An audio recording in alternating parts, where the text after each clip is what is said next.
तफसीलात के लिए शुक्रिया। खबरों के सिलसिले को आगे बढ़ाएंगे टिब्बा सुल्तानपुर से, जहां पर पुलिस थाना टिब्बा सुल्तानपुर ने एक अहम कार्रवाई करते हुए जाली पीर को मरी से गिरफ्तार कर लिया है। तर्जुमान पुलिस के मुताबिक मुलजिम खुद को रूहानी आमिल और पीर जाहिर करके औलाद की ख्वाहिशमंद खातून को रूहानी इलाज का झांसा देता रहा है। अहम खबर दे रहे हैं आपको टिब्बा सुल्तानपुर से, जहां पर पुलिस थाना टिब्बा सुल्तानपुर ने एक अहम कार्रवाई करते हुए जाली पीर को मरी से गिरफ्तार कर लिया। तर्जुमान पुलिस के मुताबिक मुलजिम खुद को रूहानी आमिल और पीर जाहिर करके औलाद की ख्वाहिशमंद खातून को रूहानी इलाज का झांसा देता रहा। मज़ीद तफसीलात जानेंगे शेख एहसन शफी से। बताएगा एहसन।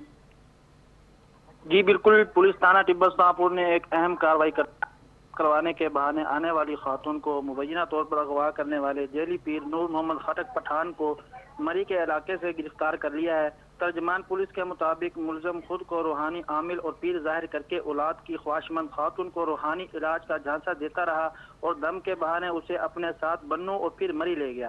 खातून के घर से गायब होने पर शोहर की जानिब से नामालूम शख्स की अगवा की दरख्वास्त मसूल होने पर फौरी तौर पर मुकदमा दर्ज किया गया, जबकि DPO बिहारी तसव्वुर इकबाल की हदायत पर SHO थाना टिब्बा सुल्तान पर मुश्तमिल टीम तश्कील दी गई, जिन्होंने जदीद टेक्निकल ज़राए की मदद से मुलजिम का सुराग लगाया।